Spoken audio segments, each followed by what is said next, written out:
Where's the screen? Okay. Welcome back, ladies and gentlemen. We will now be moving on to our third and the last segment of the day. Central to the theme of Converse 2019, the topic of discussion for this session is design thinking in leadership and culture. To share with us his valuable insights on this subject, we have our esteemed guests, Mr. Gautam Khanna, Mr. Judhajit, Mr. Madhu Kankani, and Dr. Gobinda. There will be a 15 minutes deliberation by each panel member, followed by summation by the moderator and question and answer round. Before we begin with this session, we would like to give a brief introduction of our speakers. We are delighted to introduce our first panelist of this session, Mr. Gautam Khanna. Mr. Khanna is currently the Vice President at Global Head, Modernization Practice. Prior to this, he has worked as a Vice President at Infosys. He obtained his MBA degree from IIM Lucknow and have done BTech Chemical Engineering from IIT Delhi. Sir, it is a great pleasure to have you here with us today. May I request Ms. Purba Agarwala to felicitate Sir with a bouquet of flowers. We welcome you, sir. It gives me great honor introducing our next speaker for the panel, Mr. Judhajit. Mr. Das is the Chief Human Resource ICICI Prudential Life Insurance Company Limited. He has completed his Bachelor of Arts Economics Honours from Jadavpur University and a PG DPM and IR Human Resources from XLRI Jamshedpur. He has over 15 years of HR experience, having worked for GE Capital and RPG Enterprises before joining ICICI Prudential Life Insurance Company Limited. His areas of human resource management expertise span across employee engagement, talent management, performance management, and organizational and employee development. Mr. Das has written many articles such as Revolve Special, Balancing Fixed, Variable, and Long-Term Pay, Top 12 Trends, Optimized Talent Utilization. He has a passion for blog writing and has written blogs on millennials, myths, and the future of work. Sir, it is our great pleasure to have you here with us today. May I request Ms. Purba Agarwala to felicitate Sir with a bouquet of flowers. We welcome you to IMIK Kolkata, sir.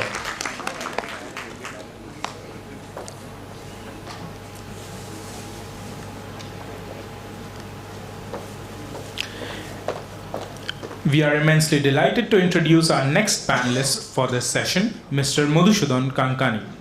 He is currently a partner at Deloitte. Prior to this, he has been a partner at KPMG, where he handled accounting advisory services. He has done his graduation from St. Xavier's College, Kolkata.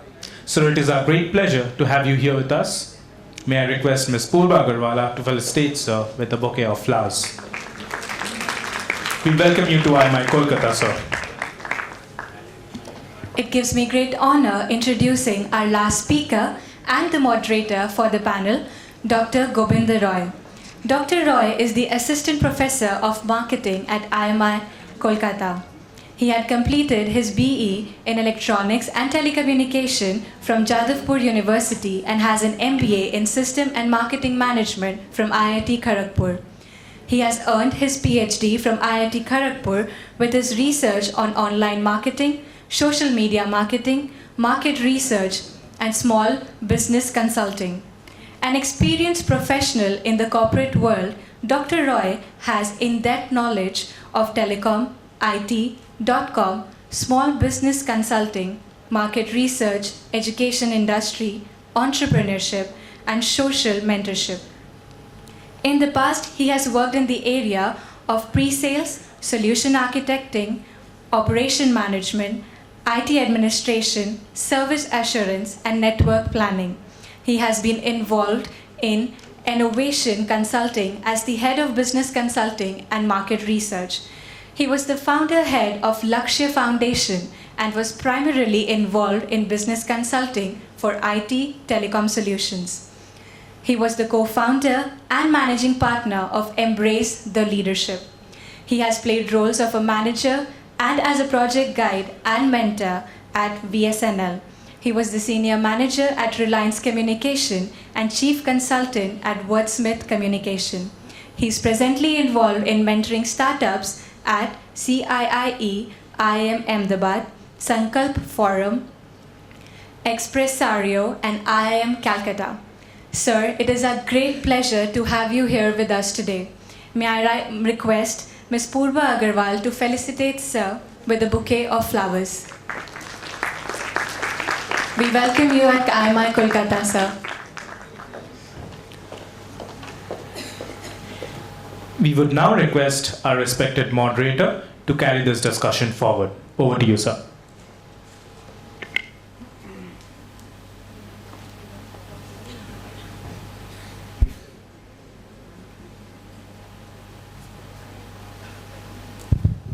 Hello.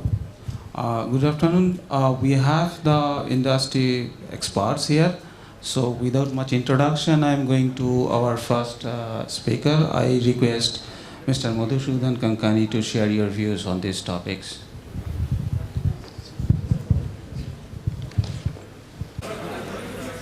Thank you. All of you can hear me? Yes, sir. Had your tea? Yes, sir. Coffee? Okay, very nice. So it is just to check that if you're awake. Very nice to meet all of you. Very good to see a passionate bunch of people. Pretty excited to know design thinking. I had no clue what design thinking was when I was of your age. So I guess you are going to be not just 20 years but about 50 years ahead of all of us when you are in your jobs and careers and whatever you do, right? So wish you all the best for that, and I can see a lot of brightness, glowing everywhere, right? So I will just start this discussion, and I've been given about 15 minutes to talk about leadership, culture, and the design thinking that goes into it. And as you know, 15 minutes, if I could tell you about what leadership is, I would not be standing here, right? So there's going to be a lot of practice. There's going to be a lot of experiences that you have to go through to really know what this means. But I just thought I will share with you my experience of what leadership means. What is a culture that brings the leadership? And if you think some of it is useful, you may like to read further, know further, and just decide how you want to go about it, right? This is a very abstract kind of a topic, right? So leadership, what is a leadership, right? Who is a leader? Somebody who takes initiative is a leader, right? All of us take initiatives, all of us are leaders, right? Right? Okay, brilliant. Then how do you differentiate between one leader versus another? Because everybody is a leader. The person who takes responsibility. All of us don't take responsibility. We take responsibility, yes or no? I don't take. So that's fine.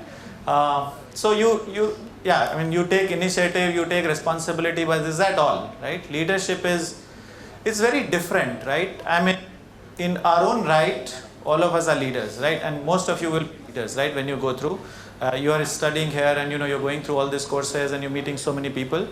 But there is something which is very different, and there's something which is very different when you talk about leadership, right?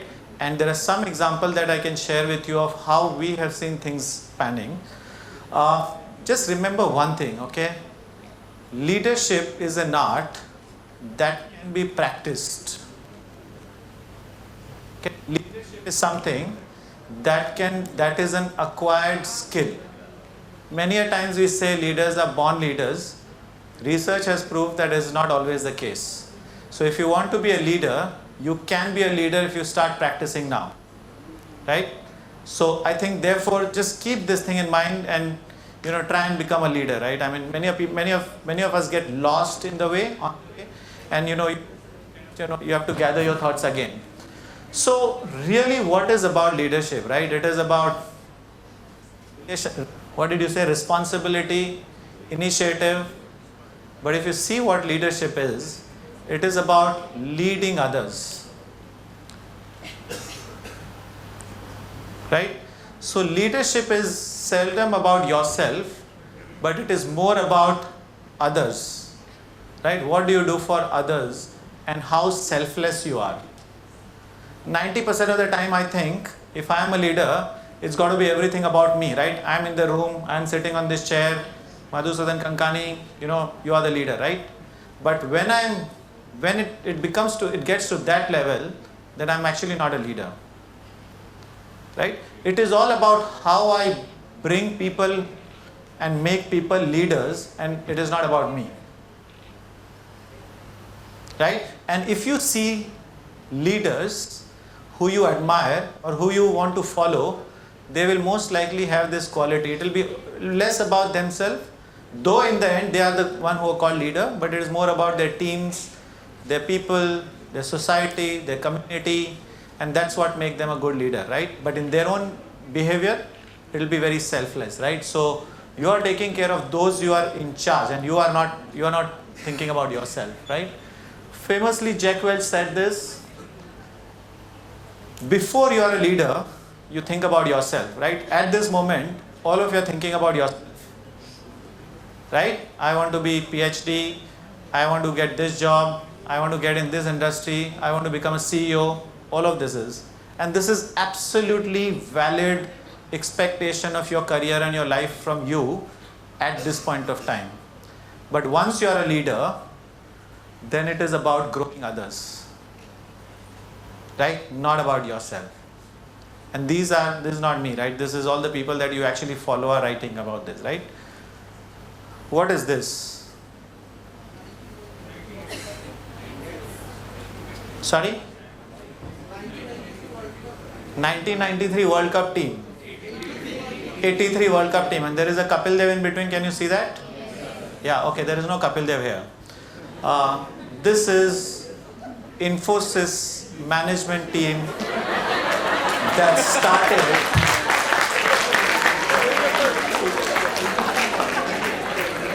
in 1991 when Infosys was started. This is the management team. Famous gentleman is not Kapil Dev, but is like a Kapil Dev. He is Narayan Murthy. Okay, now just on a serious note, okay? When Infosys started, now I'm telling you about leadership, right? I mean, today you all know Mr. Narayan Murthy. He is icon in his own right, leadership. If he says something in the country, everybody will notice it, right? This is what he started with. And when he started, he was not the Narayan Murthy that we know today, right? This is the team. All of these people have been CEOs of Infosys, after Narayan Murthy, Shibu Lal, and somebody else, all of these guys, right? With 7 of them, they started in 91 in a garage in front of their house, no business, with rupees 10,000, which was also borrowed money. They had no. It took them 2 years to get their first desktop, right? And in around 89 or I think about 89 or so, after 6 years of their work, they were broke, no money. And at that stage, Narayan Murthy told everybody that if you want to go, please go. I believe in this business and I want to persist with this business, right? Some people went, most of them continued, and today everything else is history, right? This was the largest, biggest IT company in India, and why we are in the world map is predominantly because of them, right? But what is a quality? A leader will have conviction in an idea,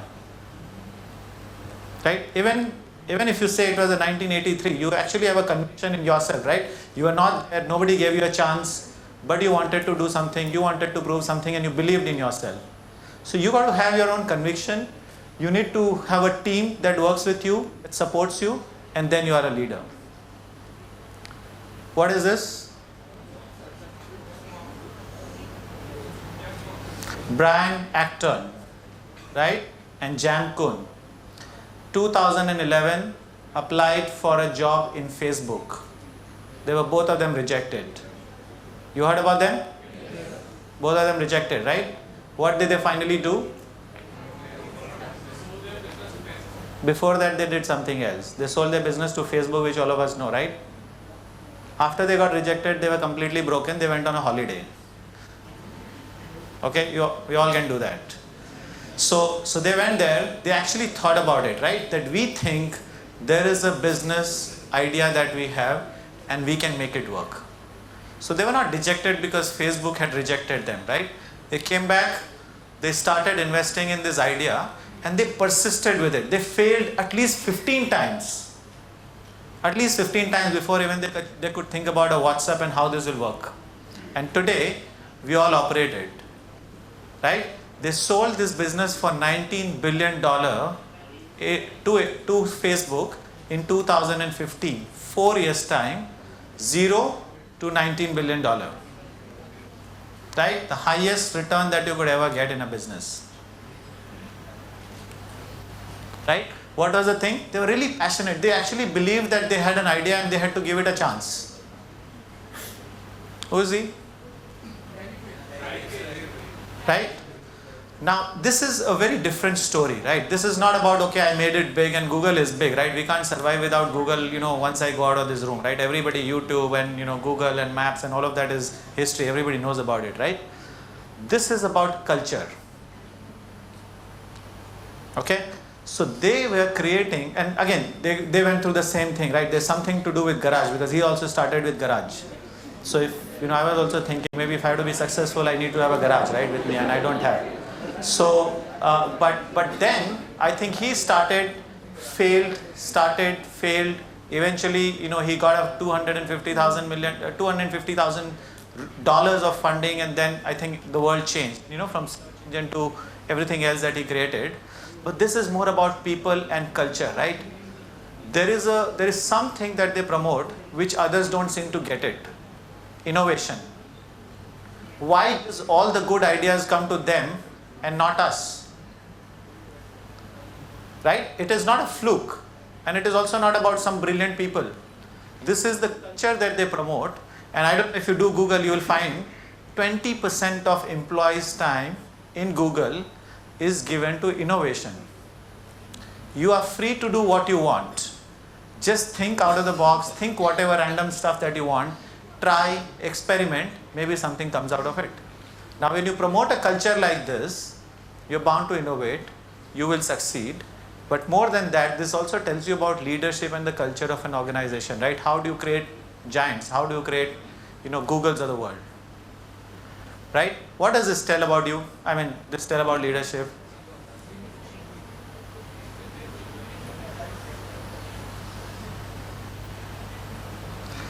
Sachin Tendulkar is absolutely regarded without any doubt, even today, the best batsman in the world, right? We are all Indians, so we have to support it, right? So we will do that. So Sachin Tendulkar is the best batsman in the world. Is he the best leader? Right? And on the right side, and I had to put Ganguly here because I'm in Calcutta. I couldn't do without him. I love him, by the way. Okay. So I'm saying, look at the right side, right? Those two gentlemen were not as accomplished batsmen as Sachin Tendulkar, right? They were brilliant, but not as accomplished as Sachin when it comes to batting. Brilliance, right? Technique, even humility. But it is possible to argue that they were better leaders when it comes to the result, right? So as a leader, you are not the best always, but you are leading the best. Think about a situation of Dhoni when he has a Sachin Tendulkar in his team and Saurav Ganguly in his team and Rahul Dravid is in the team and he has to lead them. What do you tell them? They already know more than you, right? But you have to lead, inspire, you have to motivate, and that is what these guys did very successfully. With their passion, with their knowledge, with their teamwork, with their ability to lead a team of excellent people. Right? This you have seen day before yesterday. Right? When it comes to leadership, what is one thing that you have to do? I already said this is you can acquire the skills, right? This is not born leader, right? You're a shuttler. I was, maybe she was not born shuttler, but she became a, number one shuttler, world champion in day one, or whatever, after a few times, right? I don't know how do you operate this, but they're very nice. Have you seen this video? I don't know, You've seen this video, right? What does this video tell you? Have you all of you seen this? It's very interesting. Can you just play this for 30 seconds, 10 seconds if not all? Yeah. Just see this, right? This is 12 hours a day. I actually thought I could also play badminton. Okay, but after seeing this, I've dropped that idea. Okay, to be able to play badminton or a 60-minute on the court, this is what you have to do 12 hours a day in, day out. Right? So leadership is not a fluke that you get it and you are suddenly lucky and then you become a boss one fine day. There is a lot of hard work which nobody else notices, only you know what you go through it. Right? You need to have passion to be a leader. I mean, if you really don't have a passion, I think all of us are wasting our time, right? There's no point, you will never become a leader because if you're not passionate about something, right? So if Steve Jobs would have not been passionate about Apple, you would not have Apple phone, right? The one that you're clicking right now. Right? So you have to find your passion, interest, and then you can find your purpose in it, right? Irrespective of what you are going through, irrespective of the fact whether you like it or not, once you are a leader, you have to lead. You have to motivate people. You have to inspire people. You will seldom find people, I mean, if you can't motivate people, right, you will not be a leader. Nobody is going to follow you. There are times when you are shattered. You have no idea whether there is tomorrow or there is no tomorrow. But even in those difficult times, you have to smile. When you're meeting people, you have to inspire confidence that everything is like bright and sunny. People are looking at confidence from their leader. And you've seen, right, then when there is a battle, if something happens to the commander, even though you have the entire, battalion with you, everybody is going to run away. There's only one person who's hurt, but everybody follows him, right, because he's the leader. So you got to inspire confidence and motivate people when you're a leader, irrespective of the situation that you are in, right? Very, very difficult, easier said than done. People who practice it, they know what it takes, right? I mean, one sentence of a leader can actually create a movement. Yes, we can. Right? And the last one that I have, actually a couple of more slides, is leadership is not about titles and designation. Right? I can call myself a partner in Deloitte, right? It is not necessary that people have to follow me. Not at all necessary. Right? So the leadership is a lot about informal influence that you exercise on people, right? On your teams, and people follow you voluntarily. If they follow because I'm occupying a particular chair of a CEO, CFO, head of this business, that is not a leadership, right? Do you think any of them were designated as leader? Actually, they were not even designation. They were not prime minister of the country. I mean, Mandela, after he released, was president for a while, but I mean, for the most part of their life, they were not president, they were not prime minister, head of, X party, Y party, but the entire country followed them. Today, what will I say? I'm not the boss, go and ask him. Right? Because I want the title of a boss. And only then I'm a leader. I don't think so they ever asked that question, right? They selflessly did what they did and everybody followed them. Right? So it is about, are you a head or are you a leader? When it correlates to the corporate kind of a situation, this is what you get to. Okay, and that is leadership, right? A boss will drive employee, I'm here, please start working. Whereas a leader will coach them, get them up to speed and help them improve their performance, right? Here is I'm pushing my authority. Look, I have come, so you got to stand up, right? That guy will work on goodwill. People will stand up if they want to automatically if this guy comes in, right? There will be a fear here, there will be enthusiasm there. Somebody is going to say I, this guy is going to say we. You can go on, but there is a boss who will say please go and do this work, and the leader will say let's go, I am with you, right? He is part of the team, right? So I think there are lots of these examples or lots of these characteristics that you got to study properly and think what you can acquire, what you can do, right? If you want to become a leader, like I said, this can be acquired skill. 90% of leader, 80% of the leaders were not born leader, right? You can practice leadership and you can become leader, right? I will skip one slide because I was told that you're bored of this design thinking, 5 boxes of things since morning, but there is a last slide. Can you just put it back again? So there are things that we see in practice. Now this is the experience, when we meet corporate people, when we meet different leaders, etc. Just go to the last slide, absolutely last slide. I'll do this, don't worry.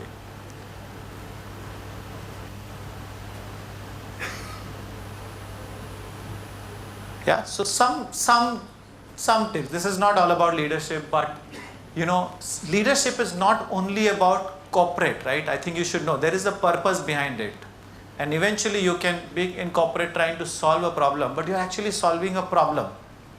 If you say I'm boss and I'm making this TV and this TV is going to solve the problem, that's not how leaders view this. Leaders view there is a social problem, somehow I can make the life of people better. Now to do this better, what can I do? There's a completely different perspective of doing things, right? There's going to be high level of integrity and ethics, right? I mean, if otherwise nobody is going to follow you, right? This one is very important. Leadership, 99% of the time you can't find whether he's a leader or not. Only in those 1% or 0.1% situation which are ethical dilemmas, which is when your character is tested, that is the time when you test whether he's a leader or not a leader. Otherwise, everybody looks and feels the same, right? You answered right. I mean, takes responsibility. He is at the front. When something goes wrong, he is the guy who comes in front and says, okay, this is my problem, right? My mistake. Decision making, but with a human empathy sort of nature, right? And for them, commercial benefits comes the last. Commercial benefit is important. You have to make profit if you are a CEO of a business, but that's not the prime objective. Even if you see business news these days, this is less about profit, but more about employees, people, social, climate, all of those things, right? So now when you embed these into a thinking process, how do you think about all of this and characteristics that lead you to do a better decision making and bring more leaders? That process of design thinking is where you need to focus your attention to, right? So with that, I'm going to hand over, but really I just thought share with you some of this experience. There are many in India, right? There are things in social life, there are in political life, there are things in sports, there are things in business life where you feel that he is a leader, right? He motivates people. Versus there are others who are just bosses, right? So yeah, I will just hand over. Thank you so much, and I'm anywhere around. Hello. Thank you, Mr. Madhu. Thank you for your valuable insights. Now I call our next speaker, Mr. Judhajit, to share his views. Thank you. Hi, good evening. So one privilege to be here this evening, and I'm sure you must be very tired, so I'll keep it short and quick and try to make it interesting for you. So Madhu has shared with us his thoughts on what leadership is all about, and he ended with what is the purpose of every leader. So I'm going to be talking about the role of leadership and culture in the context of design thinking, and I'll pick up from where he left on the purpose. So what is the purpose of a business enterprise? Okay, so if you go to the next slide, so there are 3 stakeholders: customers, employees and shareholders, right? So every business has 3 stakeholders, but who is the business for? Is it for all 3? Or is it for the customer? What do you think? Only for the customer? Why not for employees? Because you can tell all employees not to work for free, right? So the customer gets more value. We can charge the product lower. But will employees come and work for free? They won't, right? Customers may want everything free, but how will the shareholder make money? Isn't it? So you see the challenge? So the way I like to see it is, the purpose of business is really to make sure that we create economic surplus which is balanced between all the 3 stakeholders. If employees take too much money, for example, like unions do, when employees mobilize and they demand more and more and don't want to give productivity in return, then we have a problem where shareholders run away. If shareholders take away all the profits, right, and don't reinvest in the business may not exist, or they may be priced out of competition, or they may not have future products, right, to compete in the marketplace. And similarly, we can't give everything free to the customers, right? But ultimately, we have to make a choice, and I like this quote by Jack Ma, which is that if you have to make a choice, the customer is number one, the employee is number two, and the shareholder is number three. What it essentially means is a sort of prioritization where the shareholder has a slightly longer term outlook. We have to attend to the customer in the short term, of course, and the medium term and the long term, but the shareholder, because of his or her financial appetite, is able to wait a bit longer to create value for customers to generate, which in turn will reward long term profits. So, with that, just one second. The heart of design thinking, as you know, and all of you would have heard for so long, is that we keep the customer at the center of everything, right? Is that what you heard? Right? So what does it mean? So the question is, how do we ensure, if we want design thinking to become a culture of an organization, what is the role of leadership? Right? And to understand culture better, I don't know if you've seen the next slide. I thought I'd spend a couple of minutes on that. Have you seen this iceberg model? Any of you? Right? None of you have? So what is the iceberg model? What does the iceberg look like? You know Titanic? Only 10% is visible, 90% is under the water. So what we are saying is, what is visible is your behavior. What do? Right? So you may actually, to understand culture, you have to understand what we call the values of the organization. What do we actually believe in? What are belief systems? So let me give you an example. If you are a person, you know, you believe that there is equal opportunity for all employees, right? Now if you believe that all people are not equal, then when you do interviews, right, you will have your biases for either gender based, or it could be maybe religion based or caste based or creed based. There are many divisions. You may like tall people, you may like short people. So while what your belief systems are will get translated into what you actually do at the workplace. So one of the things we try to understand in design thinking is actually going and seeing what actually the person does at the workplace, right? And if you want this culture, the question is, in the organization, do people go and actually meet customers? Do they actually spend time with customers, understanding what their needs are? Because we said the purpose of business, yes, is to make economic surplus, but ultimately every business has to acquire customers or service customers. There is no business in the world which does not need to acquire customers or service customers. That's what we do. And that's why the customer is the heart of everything. So having said this, if you move forward, so one of the things that organizations do, and I'm sharing this as a template, to create culture change in organization is to codify this.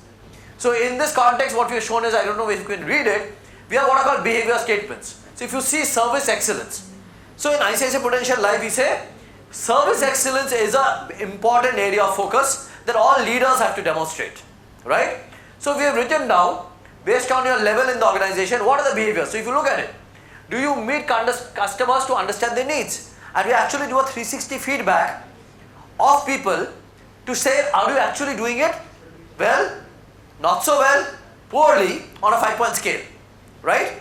So when I get my 360 feedback, my peers, my junior colleagues, my senior colleagues, my customers will rate me in terms of, do I demonstrate these behaviors? Oh, I don't ever go out and meet. And when I talk customers, I am not talking only of external customers. We are talking of external, internal customers. So if I am a function, in a support function like finance or HR, then am I going on actually spending time with the business teams to understand how I can enable them to succeed? Because if I'm not doing that, then I have a problem.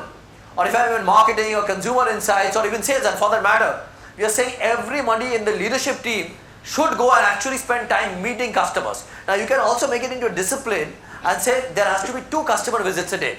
So how does something esoteric as meeting customers, understanding customers get translated into organization? Through these processes.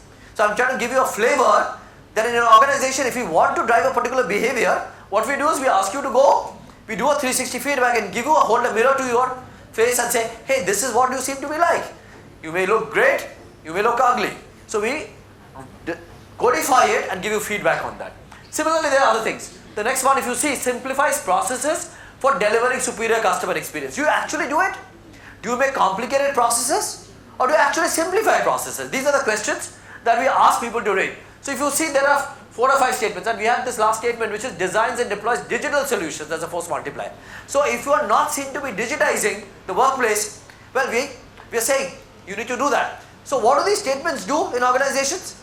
They try to shape the way people actually behave at the workplace, and we use other feedback mechanisms. Now this 360 is one feedback, then multiple feedback mechanisms to try and see if you are directing behavior in a particular manner to make the organization move the culture, change the culture of the organization. Any questions on this? Anybody? Okay, if you move on. So now comes the question of role of leadership in this, right? So we said design thinking. So what do leaders have to do? You know, when I was in business school like all of you, one of the questions in everything, those days there was no design thinking. We used to learn quality circles, quality management, TQM. And one of the things in every would be written top management support. I didn't make head or sense of that. What is top management support all about? But the question is leadership, and Madhu explained that it's what the leaders do. So if your leaders do not go and meet customers, for example, I say, no, I believe in customers. But if you create products for customers, which are not actually good for customers, right? And you know of great examples like Volkswagen, which probably made a car which flouted the emission norm, or there are pharma companies which sometimes release pharmaceuticals or drugs which are actually not safe for customers. Johnson & Johnson had to pay a big fine for making, they had actually research studies but they didn't prevent it. So you can't stand up and say, I believe in customers, because people internally know that you actually don't. You are actually trying to make profits for the business and actually at the cost of the customer, right? So when we talk about leadership, there's a word called, does leadership walk the talk? So if you are in a leadership role, you have to be consistent and congruent with what you talk about. You can't have a statement that says customer first or design thinking if your senior leadership is not walking the talk and actually demonstrating it with actual behavior at the workplace. It doesn't work. So if at all any of you have to ever go into a senior leadership role and you want your team members to do a certain thing, you got to role model it. There is no option but to role model, because everybody at a senior level is being watched all the time. And people are making up their minds as to, are they really walking the talk? Are they being the role models? Because if you're not a role model, then whatever you do, your behaviors define the culture of the organization.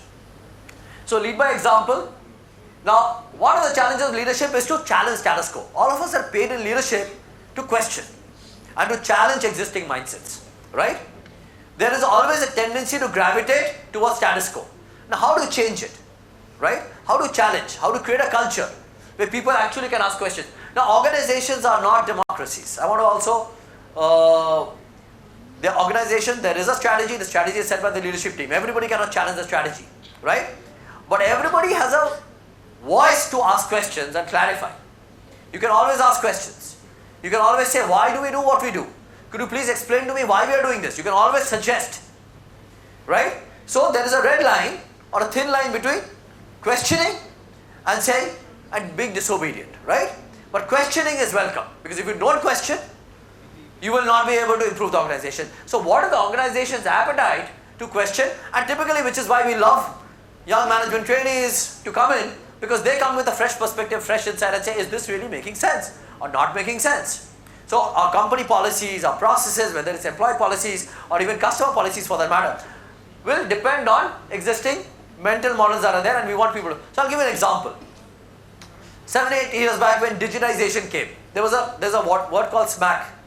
Social, mobile, analytics and cloud. So what does it mean? Today all of us use smartphones, right? All of you have smartphones, right? So you do everything on the smartphone. So I don't carry my laptop anymore. I have everything on my mobile device. So everything is now being digitized, so everything can be done through the mobile device, right? So what happens? So we digitized our entire onboarding process of customers, which meant earlier people had to fill up paper forms, and we said no, now you can do everything online using the tablet, right? Our salespeople have to go to the field, they have to carry sheets of paper, they have to make photocopies because there are a lot of regulation in life insurance about what documents you need from customers. They used to send it by courier, it would come, people would again enter into the system. It would be a long consuming process and lots of people and lots of time needs to be spent. Now digitizing meant that actually you would give people everything on the desk, on the mobile device, where you can give all the customer information online, so you can do it at the customer's premise. You don't have to come to office at all.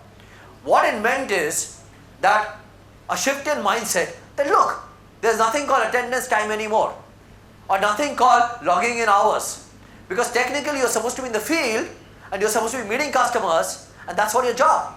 So you move away from controlling people in a regimented way to saying that the mindset requires us to say that if you're really enabling people to meet more and more customers, now we are supporting them with technology that enables them to do so.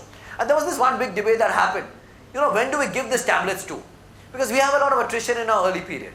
Should we give tablets to people after they've been 6 months, or they should get it early? What do you think? If you have a lot of attrition, should you give the tablets when people join? Yes. Or should you give them after 6 months when we know that they're staying with the organization? Now imagine if you want to set culture. Should you do it? Should they follow a paper process and only then do tablets? No, right? So it's like if I have soldiers who are going to battle, will I give them an old rifle to say, oh, let me see that you can really shoot well before I give you an AK-47? Sort of thing, right? So if you want to really believe, so this is again a question of mindset. Do you see it as a cost or do you see it as an investment? Because if you see it as an investment, right, so I'm saying a lot of words, but essentially how you look at the whole frame of reference becomes important. So what does mindset mean? What is my belief about all these issues?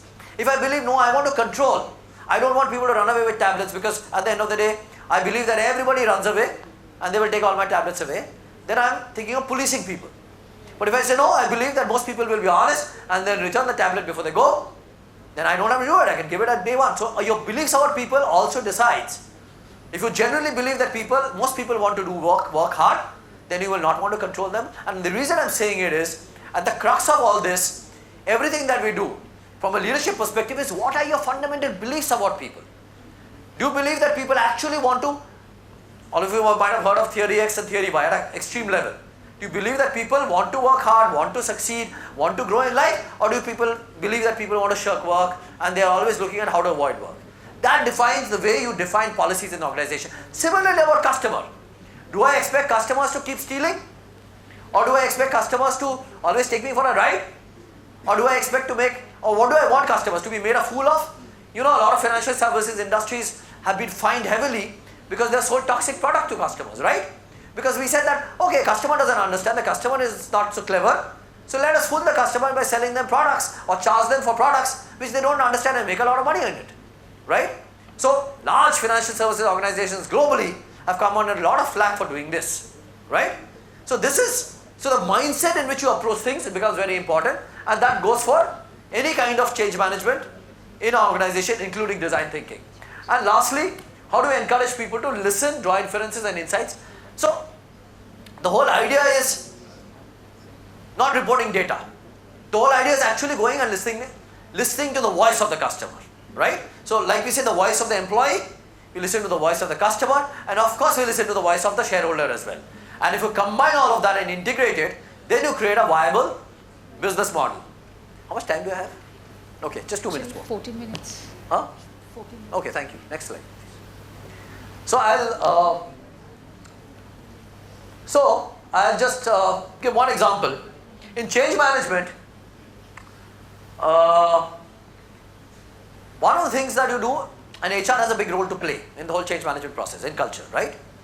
So how to shape culture? I talked about 2-3 examples.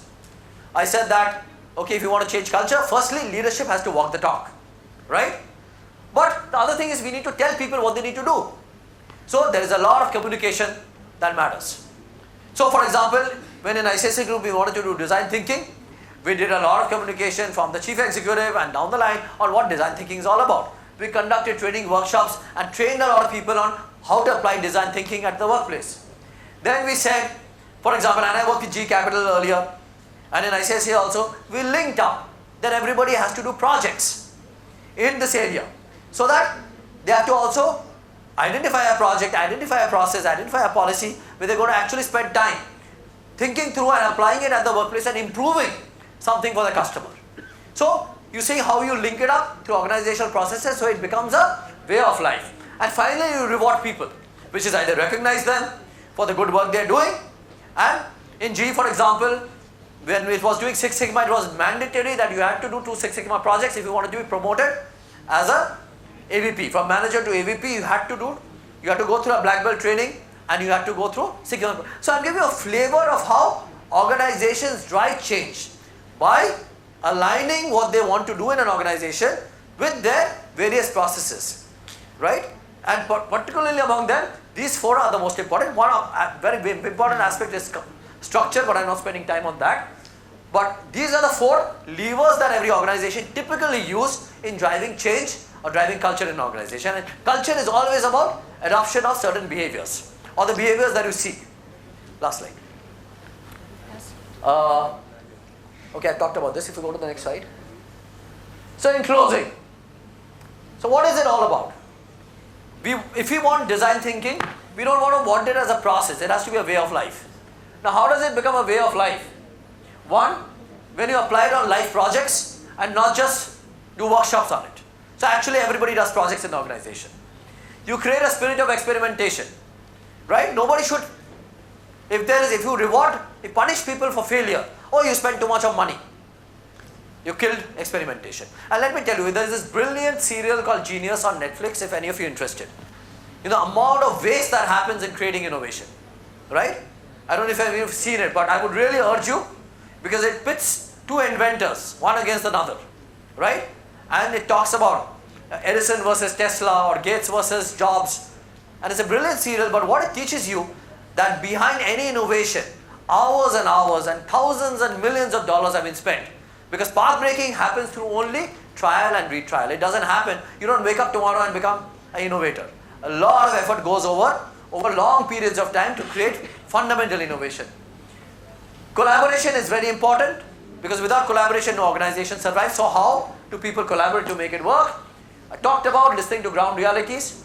And here I want to talk about something called feedback versus noise. I know it's a lot to think about, but in organizations, when you go and talk to people, one of the things of design thinking you have to know is, people half the time don't know what they want. So if you think of Walkman as an example, nobody said they wanted a Walkman, right? It was a latent need. Sony came up with a product called Walkman. And if you know what a Walkman is, huh? Right? So there was no product called Walkman.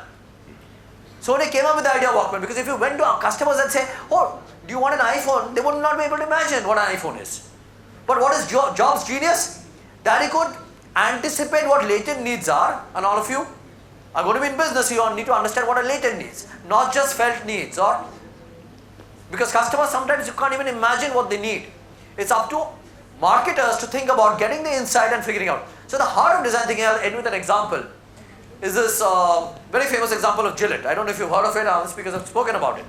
So Gillette was launching razors in India. You've heard of it?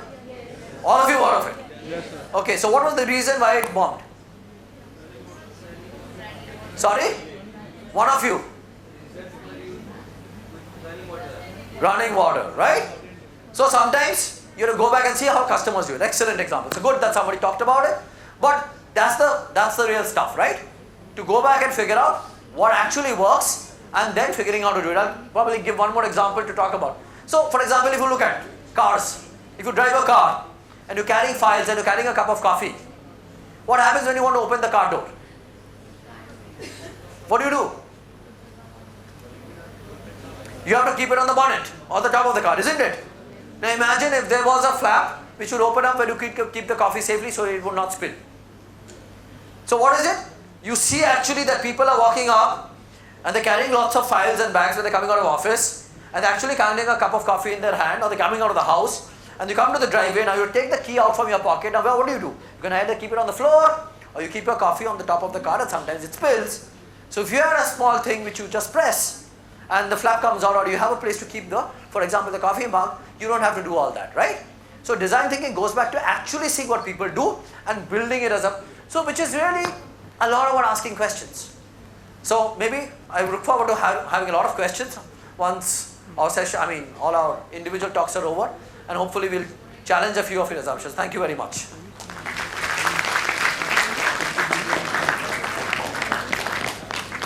Thank you, Mr. Judhajit for enlightening us with valuable insights. Now I request Mr. Gautam Khanna to share his views. Good evening, everyone. Thank you. Thank you for the enthusiastic response. Let me see if this works. Okay. I am pretty sure none of you can figure out who these gentlemen are. Anybody? This is only for the front benchers because their age group matches mine more than yours. And no talks, please. So, Madhu, that question is for you. Who are these gentlemen?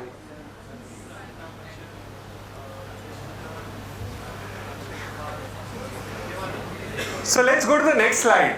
This you should be able to recognize. Who are these people?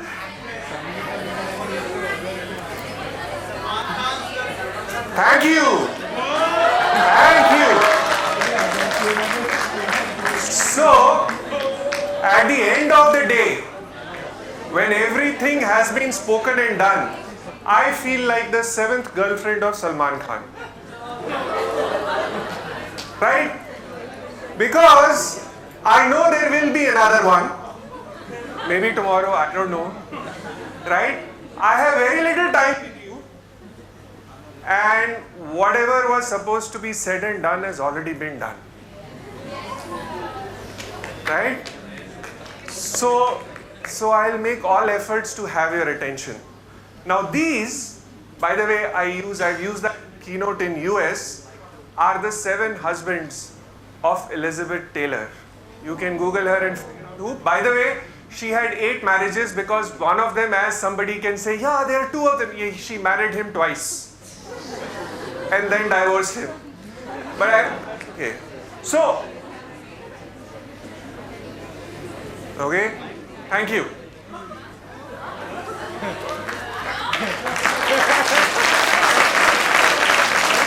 See, this is...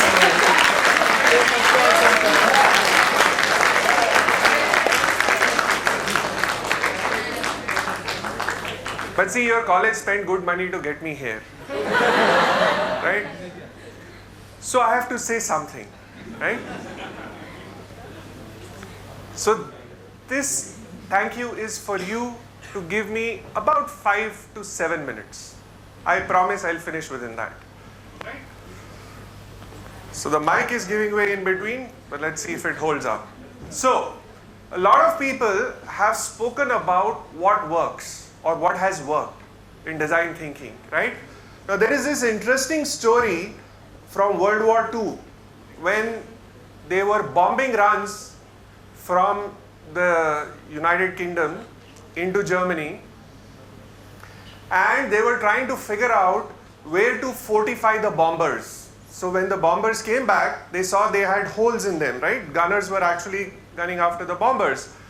So they did some statistical analysis and they said, okay, we see these holes, we should fortify them, right? And there was one scientist who said, actually, you should fortify any place in the bomber, but that place where you see the holes. You know why? Can anybody say why? Sorry? No, the bullets are already there. So the fact of the matter is the bombers that came back have the holes where you see them. The ones that didn't come back had holes in other places. That's where you want to fortify it, right? So everybody talked about successes. Let's talk about some failures where you think design thinking should be applied. One of them could be this remote.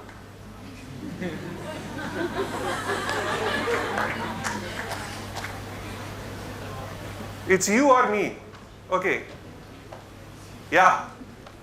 So, I don't know if anybody read the news today morning, but I did.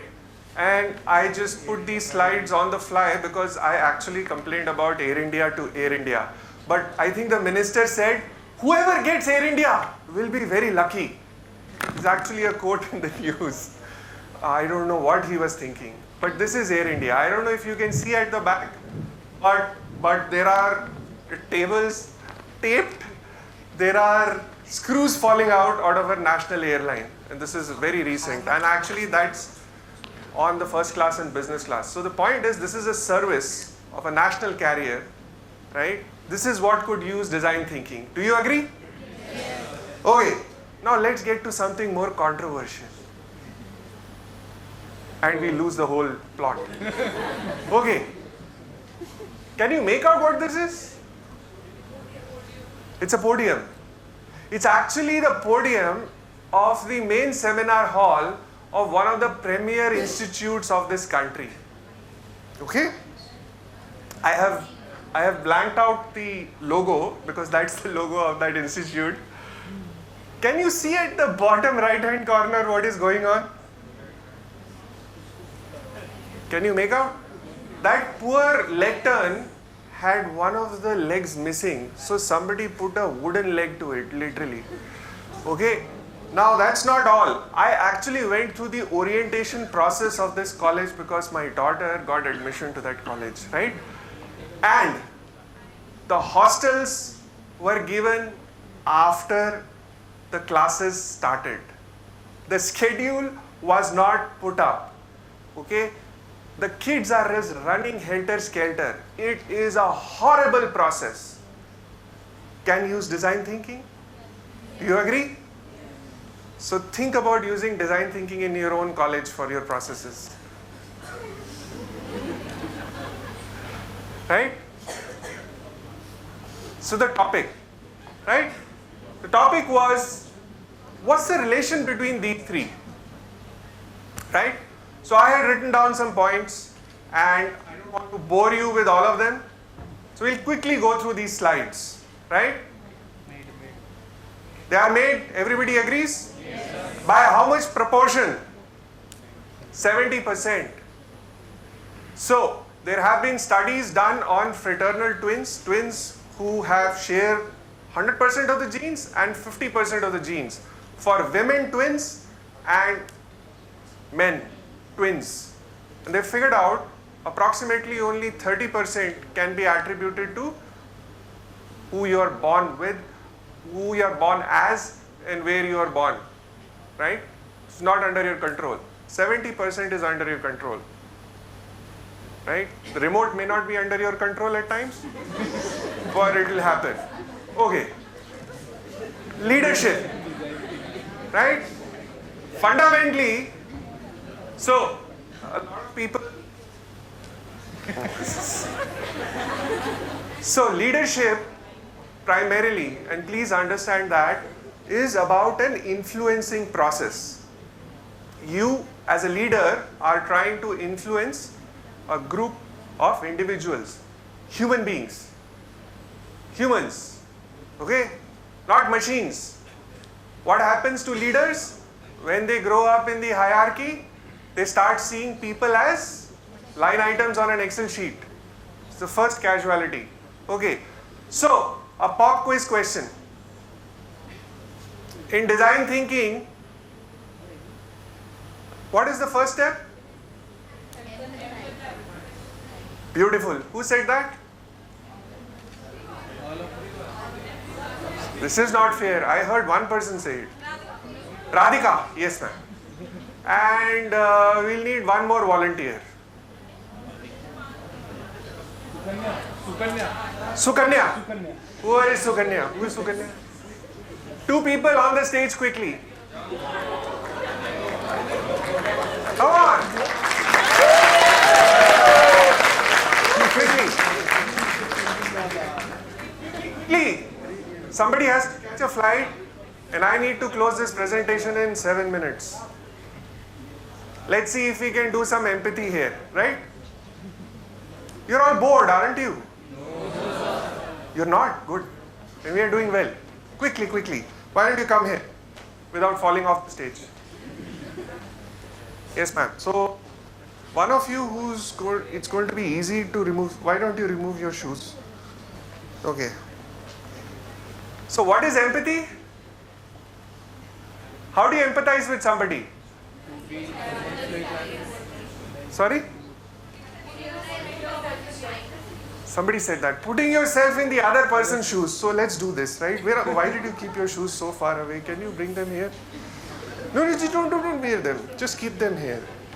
Okay, let's see. Can you empathize with her?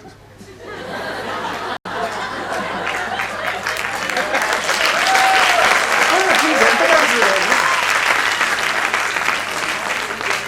Yeah, that's a very good question. See, everybody talked to you about empathizing. Nobody told you how to get into somebody else's shoes, right? It's a big problem. Please try. Yeah, you should. See, thank you. That's the first thing you need to do. What do you need to do? Take out your own shoes. Empathy means that you leave your biases aside, right? Thank you much. That's a good lesson. I think my job is done, right? So, it's an interesting thing. How do you differentiate a manager and a leader? All of you are being trained to be a good, supposedly actually a CEO. That's what most people say, but fine, manager is also good. Who knows how many of us will become CEOs, but we'll definitely become managers, right? Let's hope for that. So, by the way, one of you be a leader also. What is the difference between a manager and a leader? Okay, that's a good start. So how about this? A manager optimizes within the context. Heavy words? They try to make the best of what is given to them. They have some resources at their disposal. They try to do the best they can. What does a leader do? Sorry? They might improvise. They actually change the context itself. They will challenge the status quo. Why are we doing it this way? I can do it better, but why the hell do I need to do this, right? So this whole thing about design thinking, a lot of about challenging the status quo. Okay. Organizational culture. I know this will put you to sleep. Okay. But I have something that you can relate to. Right? So, what is culture about? How do we interact with each other? Right?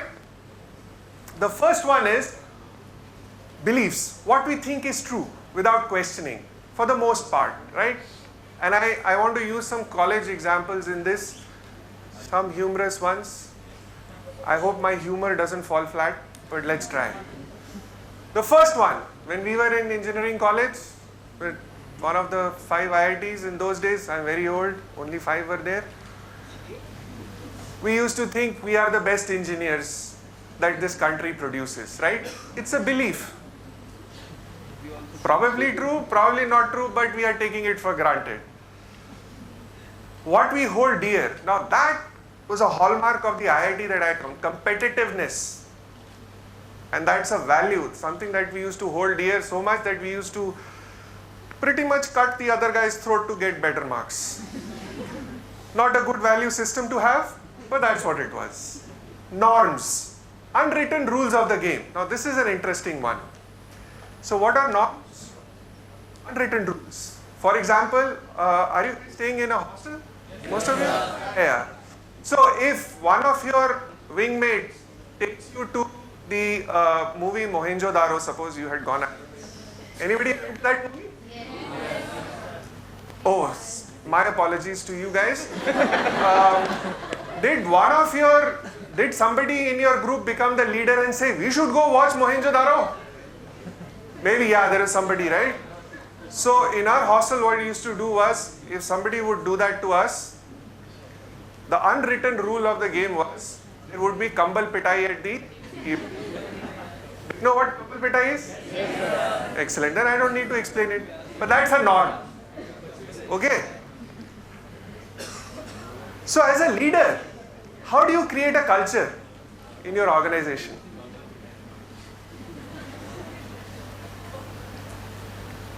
No, not by Kambal Pitai. I mean, that's not a good culture to have. Works in the hostel, see, lead by example, right? So far so good.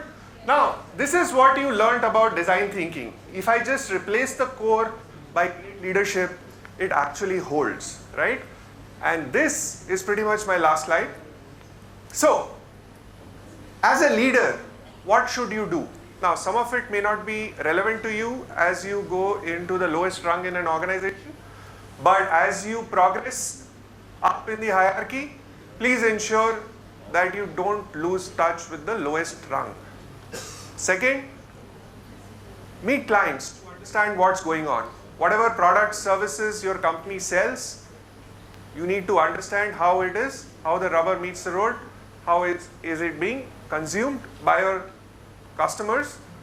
By the way, there's a very interesting thing. This customer and client keeps getting used interchangeably. Do you think there is a difference? Does the pan wala have customers or clients? Doesn't have clients. Okay. So, a consulting organization has customers or clients? Oh my God, you guys are smart. Why? What is the difference? Clients are regular. Baba, the pan wala has better loyalty. I mean, I don't know.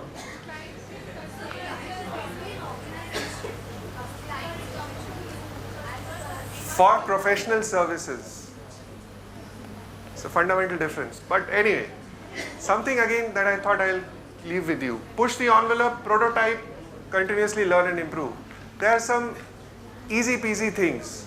Okay? So, that is the real thank you. Thank you.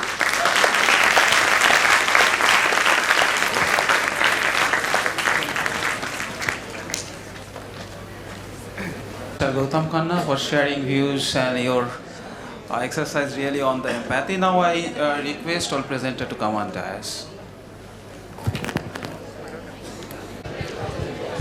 We would like to express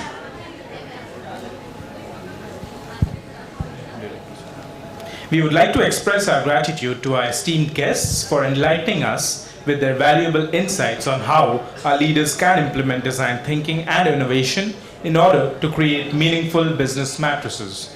I am sure you have all developed a great understanding about how business leaders are trying to shape business ecosystems with their innovative solutions to persisting problems. On behalf of everyone present here, IMIK Kolkata expresses its sincere gratitude to Mr. Gautam Khanna, Mr. Judhajit, Mr. Madhu Kankani and Dr. Gobinda for taking out time from their busy schedules and sharing their valuable insights with all of us. I take the opportunity to once again thank Dr. Gobinda for consenting to be the moderator for this panel discussion and conducting the discussion in a highly organized manner. Now we would like to present to the speakers of the panel a small token of our gratitude. I would like to request Director Sir Professor Arindam Banik to please come up on the stage.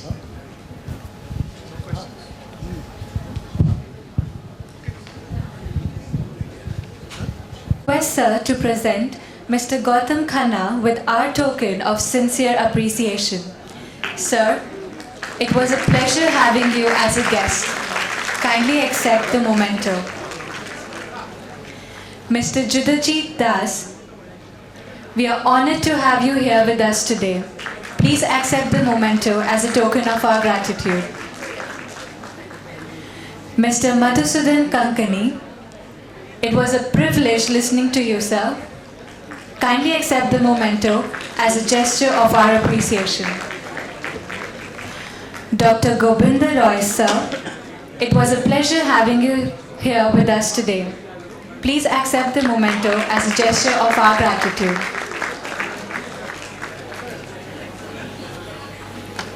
Thank you.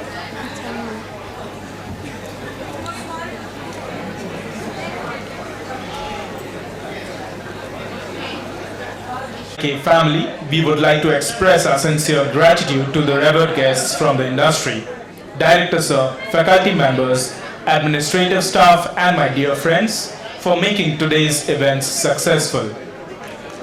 With this, we conclude our day's sessions. We hope that the day's proceedings have left us with a lot of food for thought and a lot of thinking to do as well. As budding managers, it is important to understand the essence behind implementing customer-centric practices in an organization's work culture. Design thinking is just one of the several ways in which we can make sure of that. Thank you for being a part of day one of Converse 2019. Tomorrow, we shall begin with the proceedings of our conclave at 10 a.m. and we would like you to be seated in the auditorium by 9:45.